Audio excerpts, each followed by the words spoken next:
Branden Wellington. How you doing, man? Can you believe it? No.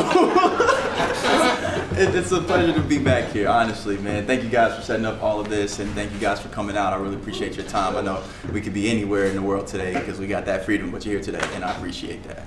It's fantastic. As Steven said, Branden graduated from the conservatory in 2009. Hi, come on in. And Branden came to us from Indianapolis, Indiana.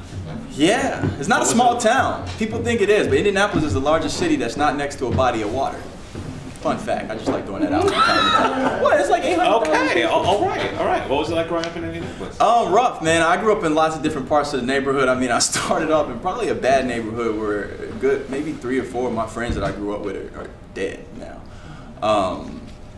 But, you know, I really think that, you know, we're more than our environment. We are an environment. Wherever we go, you know, we set the tone of who we are, what we want to accomplish, and the energy that we carry. So, you know, I just thank God that, you know, through my childhood growing up, I was able to rise above where I came from. We also, you know, ultimately moved into different and better neighborhoods and things like that. And, you know, it's a nice town, man. It's just really about what you want to do. You know, I don't really think it's a place to stay, but it's a good launching pad to help you form and find who you are and where you want to go.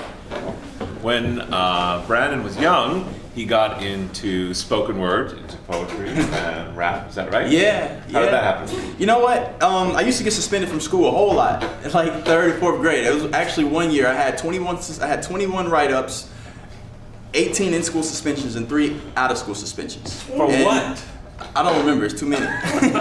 And then my mom put me in this anger management class that they suggested I should take in 4th grade. I used to take Ritalin. I was hyper, and I still am.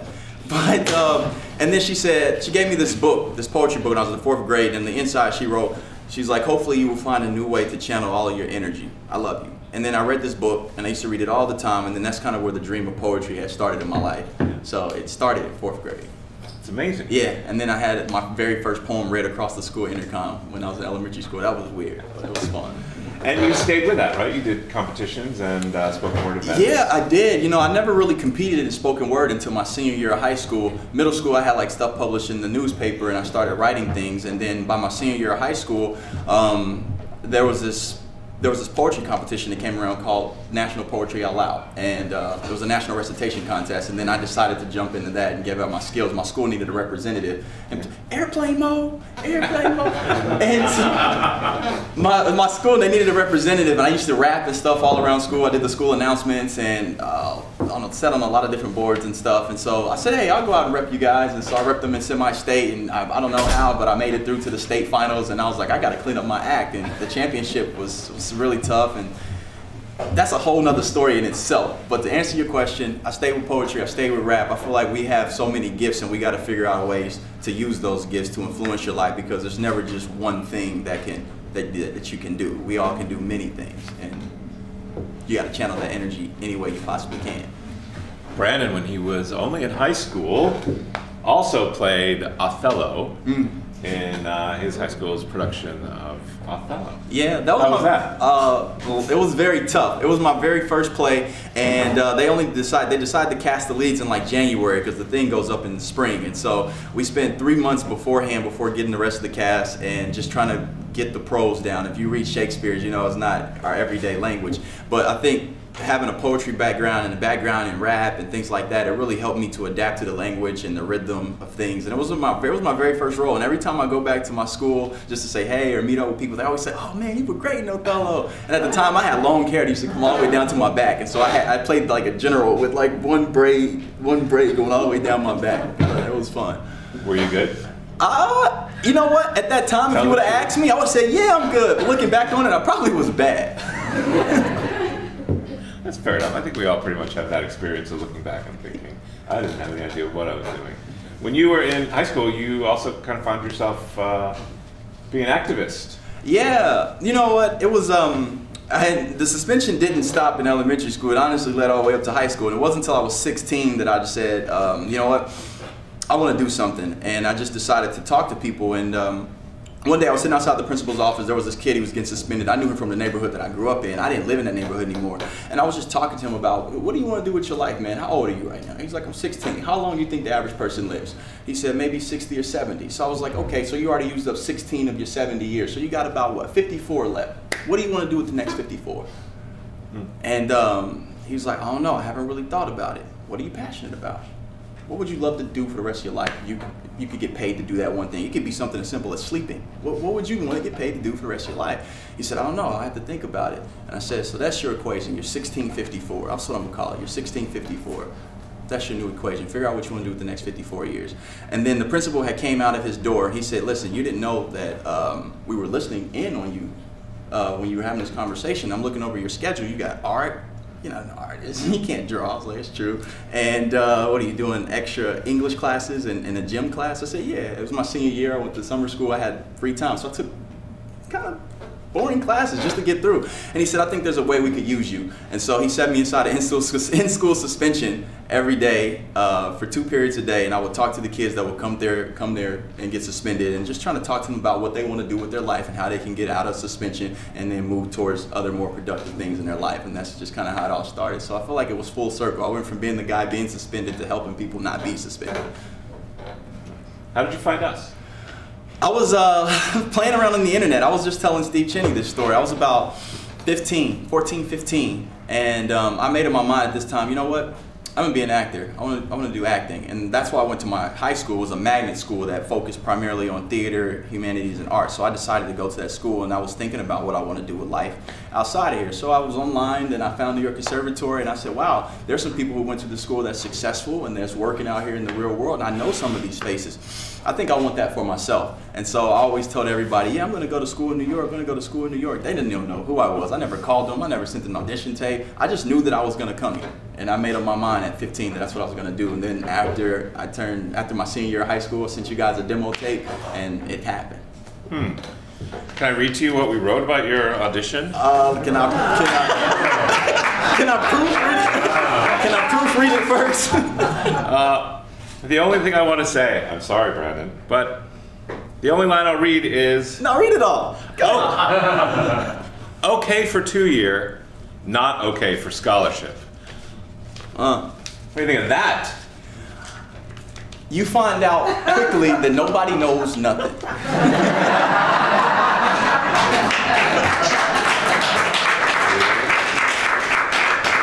No, but to get real introspective about that, there's always room for growth, and no matter what we do, from guys that are the top of the line Olympic athletes to someone that's in Little League, there's always room for growth. So for me, hearing that, that's even more inspiration to get out here and say, you know what, I need to grow.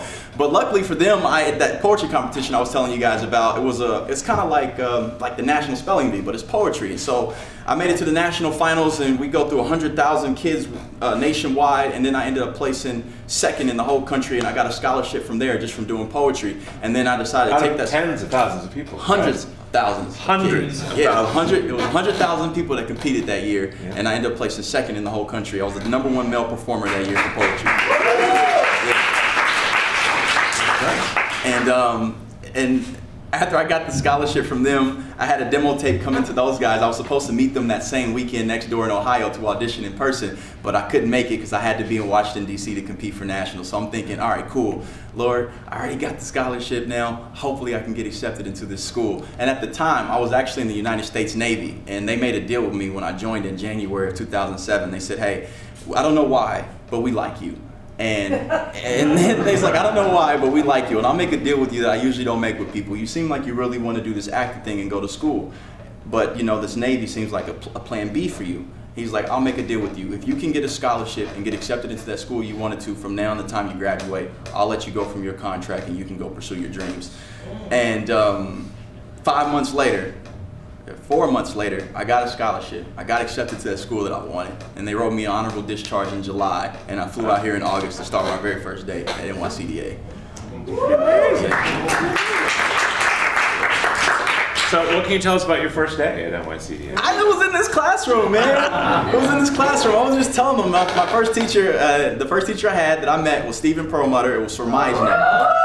Oh, y'all know Steven. January starts, okay. yeah. Yes, man. You know, Steven, he's one of the best teachers I ever had in my life. I always told him, if I ever win an award, I'm going to mention your name. He said, good luck remembering my name 5 or 6 years from now. And I took it as a challenge. I said, I'm going to remember his name and I'm going to remember this class because I think it changed my life. And Meisner is one of those classes where you go through, you know, a breakdown process of who you think you are as the ego and who you really are as the person. And you spend a lot of time breaking down a lot of defenses, a lot of walls, a lot of things you build up just to get through the daily grind of life. And when you take something like that, it changes your life. It helps you get in touch with who you truly are. At the center of all of us, we're not, you know, this macho bravado-ness that we put on all the time. You know, we're very sensitive beings that have feelings, that have thoughts, that have ideas and dreams. And I think, you know, a class like that helped me tap into it. And I shedded that image that came with me that, you know what, I'm going to be tough. I'm going to be, and I realized I'm broken. And that's okay. How was it for you to transfer your whole life to New York from Indianapolis? Was it easy for you? Was it a challenge? It was easy for me, mainly because growing up, my mother and father weren't together. So my dad lived in Florida, my mom lived in Indy. So I was on my first plane ride in 1st grade. I took my first plane alone in 1st grade, and I used to go back and forth from Indy to Florida, and I felt like this is just another transition. And we moved around a lot as kids, so it was just another thing, and I did. What kind of words would you use to describe your time here? You're here for 2 years with us, right? Well, if you would have asked me at that time, yeah. I would say, you know what, I had a great time, I had fun. Looking back on it, I would say unproductive. You know, they say hindsight is 20/20, and it really is. And some of these things that they teach you here, you won't know what they're talking about until you find yourself in a situation. Some things really won't connect to you till years later. They always say the proof of a great teacher is when their lessons stay with you years after they're done teaching you. And that's very true here for me at this school. We learn so many different things from business, so many different things about on-set etiquette, all these different things that influence how you perform at your job. And looking back on it, I wish I would have paid more attention. I was dating a girl from back at home, and I used to have a long-distance relationship, trying to talk on the phone. I should be reading my script. I should be studying more. I should be reading more plays. I should be going to go see more plays. I should spend more time honing my craft, because this industry is not for the faint of heart. It's not for those who don't want to work hard. It's not for those who won't take it serious. It's not easy. And so looking back on it, I would say unproductive. I could have done more. Interesting. When you graduated in 2009, yeah. What was the first thing you did? I did a movie with Edgar Santiago. Edgar Santiago, nice. You may know him. He works here, and I played like this mad black man who just got discharged from the army after a bomb went off by his ear, and I used to sit outside on the stoop just spewing out hate about the government, and it was fun.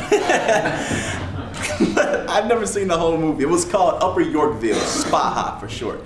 And afterwards, I went off to just start auditioning for a couple of student films. I worked at McDonald's for a little bit, the one right down the street on 22nd. And that's kind of what I did in my first month. You also got started doing some print modeling, right? I did. Shamelessly, I went to Barbizon when I was here at this school too. I don't know why I did that, but I needed some help. I really thought I wanted to get into modeling and stuff too. And lo and behold, it's funny how everything in your life begins to work together. And afterwards, I became an underwear model, and then I started doing some work for Diesel. I've done New York Fashion Week twice as well too. And that was another thing that just kind of happened for me. But it goes back to what I was saying, that we all have many different things that we do. And in this industry, to stand out, you probably should take advantage of every single last one of your skills. If you look good, go model. If you can rap, go rap too, whatever.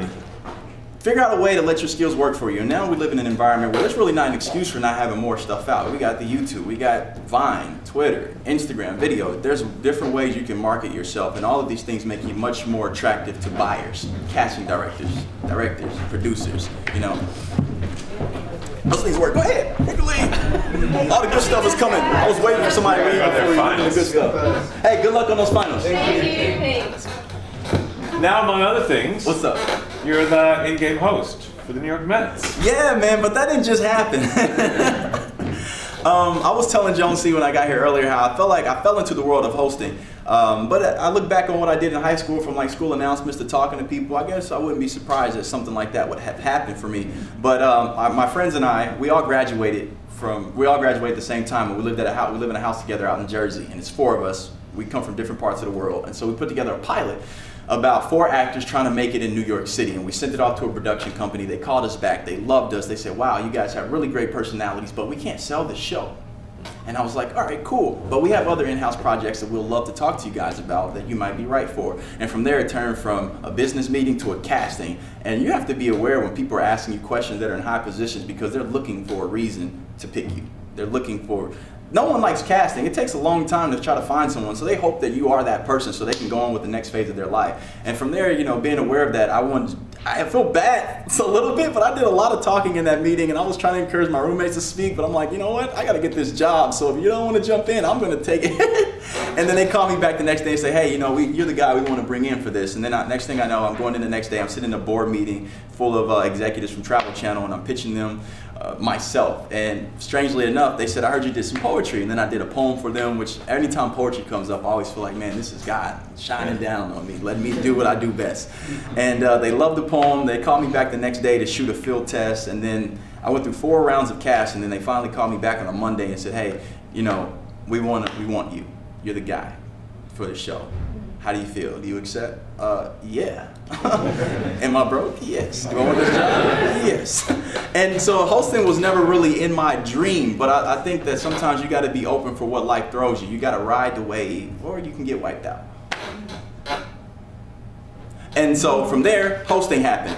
And then I was hoping that my show would get picked up for a 2nd season. It didn't. And then I learned very quickly in this industry that nothing is promised to you tomorrow. Whenever you make any type of money whatsoever, don't go out and splurge. Don't go get new sneakers like these. You know, save your money and keep your expenses low. I was telling Hunter this the other day. Hunter works here at the school, student worker. And you got to keep your expenses low. When you come to the school, there's so many different things that you have to pay for as you become a young adult. You don't think about these things because you don't do them in school. But all those lessons your parents taught you, you're going to look back and say, yeah, they were right. Wow, I got to do my own laundry. I got to pay for my own groceries now. And if you decide to get an apartment, you got rent. You got all these different things. And this is a battle of attrition. You could financially eat yourself out of this business if you're not careful with what you're doing. I had a lot of talented friends that I graduated with that couldn't afford the pressures of living in New York, and they're talented, but they gotta go or live on the street. It's one of those two. So here you learn quickly, you know what? It's not about keeping up with the Joneses. It's not about what type of clothes I'm wearing, if I'm driving a car, if I can go to this party on Friday night. It's what do I really want out of my life, and what am I willing to sacrifice to get it? Because one sacrifice very seldom brings success. It takes multiple. So I would still eat ramen noodles after college. And so I learned, keep your expenses low. This business takes time. So that year that I spent off from Travel Channel, I pretty much did a lot of different gigs, promotional modeling. I also ran my own business too because I didn't want to. This is such a please pick me kind of industry that it's very humbling when you don't get picked, and often. Or if you don't even get called in for an audition, you never know when that call is going to come for someone to see you. And so in the meantime, if you really want to pursue your dreams and you need ways to fund it, you got to get creative nowadays. There's so many different ways to make money online, through social media, through your talents, through music, through poetry, whatever you can do to fund your dreams. Because that's a reality of this business that you have to pay to play. It's a wise man, this you. Mm-hmm. Okay. You have any questions out there in the world? Yes? What was your poem? Can you do something? My poem? Yeah. Cool. You want me to do some poetry? Okay. Yeah. I did some poetry for you. So you know the space that we're sitting in right now, right? It's part of this school, you would say, right? So the school is part of that street outside, West 19th Street. 19th Street is a part of New York City. New York City is a part of America. So, you know, we're sitting right here on this stage. In a way, we're interconnected to all of America. And here, right here in this spot, we say of the people, for the people, by the people. Those are words that we put in our nation's creed, but oftentimes we feed foreign countries while some starve on our streets. This is the home where we're the home of the brave. We're home of the wealthy, the rich, we're home of the paid. We're also home of the homeless, we're home of the hurt, we're home of the deceived. America is home of natural disasters that have left families in need. Some say that America is the home of hatred and the home of greed, but if you go to Philadelphia, they say it's the city of brotherly love, and America is the home of the highly achieved. This place that we're sitting in, this nation, It's home of children with a bright future. It's also home of video games that could teach those same kids how to be carjackers or shooters, robbers, mobsters, gangsters, murderers. You know, this is America, and the whole world has heard of us. We're home of the proud, and we're home of a lot of inventions. Sad to say, we're also home of babies that were born with a cocaine addiction. This is the home of the red, the white, and the blue, where sometimes you can feel you're hated by many and you're loved by few. It's home of the green grass, the blue shutters, and the white picket fence that we talk about. It's also home of people with bad credit that can't afford the American dream house. Because in our America, a vast majority of us go into debt because when we go to work, we get our checks, we spend what's left, and America's school systems don't really teach you how to invest. And because of it, the national debt and student loan prices are bubbling. Meanwhile, we can't find common lines of agreements between Democrats and Republicans. But even if they did agree, I wouldn't jump to give a round of applause because in our country, we tend to put bandages over the problems without really fixing the cause. But this is America. This is a place where outsiders can become a resident. This is the place where our ball players can make more than our president. This is the home of top models, TV shows, and actors. The place where cable was flooded with violence, rock bands, and rappers. A place where we're created equal, but we still use racial slurs for practice. This is a place where almost everything is done backwards. This is where 36.3% of our kids are born without fathers. But I tell you to forget that number because every year it grows further. So welcome to America, where you are free. You're free to have religion and you can be religious free. You can watch church on television or turn that off and put in a DVD. This is America. It's our home, and I'm proud of it. Even though in our past we might have started barbaric belligerent battles and nothing good could come out of it, but you still got to take pride. You got to take pride in being in America because many dream of sitting in his spot, my spot, your spot, because they've never been in a place that's part of a very fortunate country. Here we can drink when we're thirsty and there's an excess of food when we're hungry. We can do whatever we so choose, but many abuse their privileges and we can become whatever we want. So why make excuses for the conditions we're living in? Well, I say it's time out for excuses, time in for execution. There's no more play in the middle. Either you're educated or you're relegated. Either you're going to make something happen or you simply will not. In America, you can stare at the ladder of success or get the courage and climb to the top. Because right here, you can do it. Because each and every last one of you had that opportunity. But it's going to change. It's going to take a collection of all of us to change what's in our American communities. So, what will you do?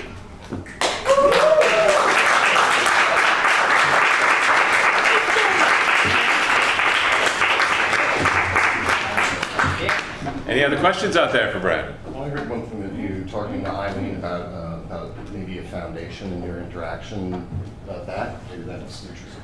A foundation? About Eileen? Yeah. Yeah, okay. When I did a lot of stuff for my school back in high school, but unfortunately I didn't take it too serious my first couple of years. And so they told me that, that no matter what you do your senior year, you can get a 4.0, but your cumulative GPA end up at a 2.99999, which you all know is not honors. You need at least 3.0 or higher. And so I was like, I thought her math was bad. So I really got a 4.0 my senior year, and I ended up with a 2.99999. And then on senior night, when they were giving out all the superlatives and awards, there was none for me, or scholarships for me, despite the fact that I, sat on the student council. I, won my school money through poetry foundations and all those different things. And I wish that they would have invested in me. I said, man, I wish they could invest in me because I have a dream, but I did a lot of different things too. And so one of my goals and visions was to use this vehicle of entertainment to make a decent amount of money to where I can go and influence the next generation and invest in kids that may not graduate with a 3.0 but may have dreams that could have other talents that extend beyond just traditional education, which is why I believe most of you are here. You're dreamers, you're actors, you're more here than here sometimes. You could be both. But at the same time, we need dreams too. Not school. School isn't always catered for those who are performers. So we may not do as good in math or someplace else. I was great with numbers, but I'm just saying. So for someone else, I want to be able to influence that generation. So, one of my goals is to create a scholarship foundation where, every year we give out, starting off my first year, I want to give them $10,000, which is what I received from my first scholarship, and do that for someone else. Yeah. So where do you want to be in 5 years? Paid? No. This is what I will say. Vision plus passion plus belief equals a new reality. You got to have a vision of where you want to go. You got to be passionate about it, because if you're not going to commit to that vision. And you got to believe it, because if you don't believe it, no one else around you believe it. You can feel disbelief. And if you could work those three together, you can have a new reality. For me, I had a vision when I was 14, 15 that I wanted to be on a TV show. And I just figured that if that could happen, somehow, some way, everything else would fall into place. And I wanted to do it by the time I was 22. I said, I want to be on my first TV show by 22. That was my vision. I came out here, I was passionate about it, I pursued it, I believed it, despite what those audition notes said. And After I graduated, I did. I got on my first TV show, but it happened at 23. I was a year off of my estimate when I was 14. Sue me. And afterwards, that happened. And for me, I guess I just want to keep doing more of what I'm already doing. And as you do it, I feel like the momentum picks up and the opportunities get bigger. So it's just more about figuring out what's that one thing that you want to do or that you want to have happen. And for me, it was, I don't know, I figured that if I got on the show, everything else would work out. And so far it has. You know, that Travel Channel show opened up a lot of doors for me. It helped me build a fan base. It led me to the Mets. It led me to Fox Sports. The poetry that I did, they found me doing that same poem that I just performed for you guys on YouTube, which leads me to another thing. Put your work out there. You never know who's looking. And they found me, they reached out to me on Facebook and said, wow, we really love your poetry. How would you like to write and star in a commercial for us for the upcoming NBA season? I said, I would love to do that. So I went home, I wrote this piece called Greatness. They flew me out to LA for 3 days, put me up in a nice hotel downtown, and we shot in like the Lakers and Clippers practice facility. And then this poem used to run at the start of every game that came on Fox Sports, and it was a 2-minute commercial that I wrote and starred in through poetry. And so I say, if you have those gifts, keep cultivating those things too, because you never know how they could come in handy. Yeah. Great. You have questions out there? What's up? Yes, Hunter. Will you tell them what you told me about the breakdown of your budget? About the what? Your breakdown of your budget. Well, which part of it? The percentages? Yes, please.